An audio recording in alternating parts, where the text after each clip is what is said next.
Setembro está indo embora e o Vasco não perdeu. A última derrota aconteceu em agosto, no dia 24. De lá para cá, 7 jogos e nenhuma derrota. Jogo com o Palmeiras, dificílimo. Palmeiras que perdeu e reclamou pra caramba contra o Bahia. O jogo acontece lá no estádio do Palmeiras, no Allianz Parque. Barros está fora, suspenso pelo terceiro cartão amarelo. Quem deve ser o substituto? Se inscreve no nosso canal, dá aquela moral pra gente cada vez mais subir a nossa comunidade falando de Vasco da Gama. Com os resultados da rodada, o Vasco terminou a 25ª rodada do Campeonato Brasileiro na 11ª posição.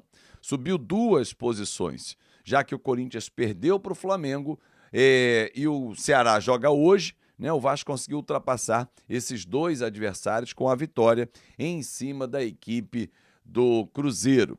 Aliás, só um parênteses, eu vi alguns vídeos, né? Mas até os títulos, né? Iniciozinho do vídeo, ouvi alguns comentários de pessoas da mídia de Minas. E é impressionante como os caras têm uma visão tão pequena do futebol, né? Eu lembro quando o presidente do Santos, na estreia do Campeonato Brasileiro, disse a mesma frase: é inadmissível perder para o Vasco. Por que é inadmissível? Primeiro você está falando do Vasco da Gama, um dos maiores clubes do Brasil e um dos maiores clubes do mundo. Hoje não é um dos maiores times, mas com história, com títulos, com ídolos, claro que é. Por que é uma vergonha perder para o time do Vasco? O Vasco mandou na partida. E se for chorar, manda um áudio, mas manda alto, porque eu não vou ficar ouvindo chorinho, não. Que babaquice, cara, isso.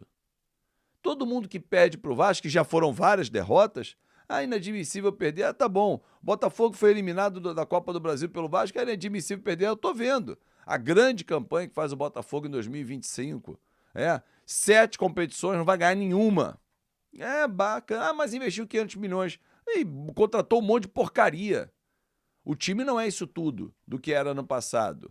O Santos foi atropelado na volta por 6-0. Na ida perdeu e na volta também. Apanhou aqui, apanhou lá. O Cruzeiro perdeu com o Vasco jogando com autoridade. Aí fica essa palhaçada, esse mimimi. Ah, impossível, inadmissível perder pro Vasco. Não, né? Vamos respeitar um pouquinho e deixar essa soberba de lado e olhar e falar assim, cara, o time jogou mais. O time comandado pelo Fernando Diniz jogou mais. É óbvio que, para a torcida do Cruzeiro, perder para um time comandado pelo Diniz parece que é um absurdo, porque ele saiu de lá, não deixou saudade e tal. Mas, meu irmão, vida que segue, deixa de ser viúva. Aliás, falando em vida que segue, nessa rodada agora, 26, o Vasco tem um difícil compromisso contra o Palmeiras fora de casa. O Barros está suspenso, terceiro cartão amarelo, desfalque importantíssimo, né? Que o Vasco terá lá no Allianz Parque. E aí quem vai ser o substituto do Barros? Matheus Carvalho? Tietê pode voltar? Lucas Oliveira pode fazer a função? Thiago Mendes não acredito, que se voltar vai ser no máximo um banco de reservas. E aí? Quem você escalaria, por exemplo? O Barros vai fazer muita falta, sim. Desde que ele assumiu a vaga de titular, o Vasco não perdeu. 7 jogos, 7 bons resultados. 4 empates e 3 vitórias. Só lembrando, para quem ainda acha inadmissível perder para o Vasco, quando o Vasco encarou os times que estão no G6, começou a maratona, e isso iniciou contra o Flamengo, empate com o Flamengo. Aliás, turno e retorno empate, o Flamengo não venceu o Vasco. Vitória em cima do Bahia, que ontem venceu o Palmeiras. E vitória em cima do Cruzeiro. Ou seja, de 9 pontos disputados contra times do G6, 7 conquistados. Vamos brigar agora fora de casa. É difícil a missão? Claro que é difícil a missão. O time do Palmeiras é muito bom? É muito bom. Briga pelo título brasileiro? Sim. Mas o tema do vídeo você viu aí na thumb, é um Vasco que precisa dar agora a arrancada. Chegou em 2 vitórias seguidas, 7 jogos sem perder, somando Copa do Brasil e Brasileiro. Mas tem um número que chama muito a atenção. Nesse retorno, estamos na 25ª rodada, foram 6 partidas. O recorte não é grande. Retorno, 6 partidas. E o Vasco tem a 5ª melhor campanha. No turno, o Vasco era o 16º colocado, já incluindo o jogo do Bahia que venceu. Agora é o 5º.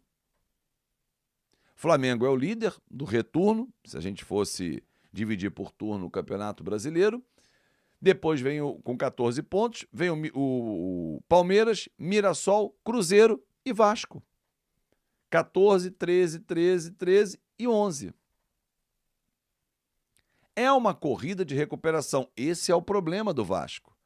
Paga pelo primeiro turno, mal feito, e agora precisa recuperar. E o segundo turno é obrigação, o Vasco fazer uma boa campanha.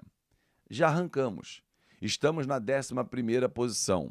Dá para subir um pouquinho mais nessa rodada? Dá. Depois do Palmeiras, o jogo em casa, e é a obrigação do Vasco vencer, é o Vitória. Porque lá no turno, de forma ridícula, vencendo por 1-0, com 1 a mais, o time levou a virada. Esse time do Vasco, com essa mentalidade, com esse jeito de jogar, não leva esse tipo de virada. E principalmente com o sistema defensivo. Mas antes do Vitória, domingo que vem em São Januário, tem o duelo com o Palmeiras. Mas é o olhar para frente. O título a gente não mira, mas chegar bem no Campeonato Brasileiro, quem sabe entre os 8 primeiros, seria fantástico. Veja o Vasco com reais condições de brigar por uma vaga na Libertadores do ano que vem via Copa do Brasil. O duelo com o Fluminense acontece somente depois do Campeonato Brasileiro, dias 10 e 14, e depois pegamos o vencedor de Corinthians e Cruzeiro. Não tem nenhum bicho-papão. Não há um time mais forte que o Vasco nessa semifinal. Hoje, falando hoje, dia 29 de setembro de 2025. Concorda comigo? Então vamos juntos. Ótimo dia, uma grande semana e vamos sempre ao lado da nossa paixão, que é o Vasco da Gama. Para quem não é apaixonado pelo Vasco, jamais vai entender. Jamais vai entender. É isso aí então, torcedor vascaíno. O Vasco tem uma missão muito difícil contra o Palmeiras fora de casa, mas é como o Fábio Azevedo trouxe aí no vídeo. É buscar mirar a parte de cima da tabela do Campeonato Brasileiro para o Vasco, quem sabe aí, disputar uma Libertadores na próxima temporada. O Vasco tem 2 oportunidades de brigar por essa vaga. Uma é via direto à fase de grupos ganhando a Copa do Brasil, que seria extremamente excelente para o torcedor vascaíno, um título e de quebra, um título importante e também a vaga direta para a fase de grupos da próxima Libertadores. Pelo Brasileirão, o Vasco mira aí ficar entre os 4, entre os 6 ali, né, mirando uma vaguinha, quem sabe numa pré-Libertadores, mas dá para o Vasco com totais condições de brigar, quem sabe por uma vaga direta também via Campeonato Brasileiro. Com os reforços que chegaram neste meio de temporada, o Vasco deu uma engrandecida no seu elenco, né? O plantel ficou muito bem reforçado e o Vasco tem totais condições de brigar por essa vaga na Libertadores. Já use o espaço para comentário para deixar a sua opinião. Não esquece de deixar aquele like, se inscrever no canal e ativar o sininho de notificações.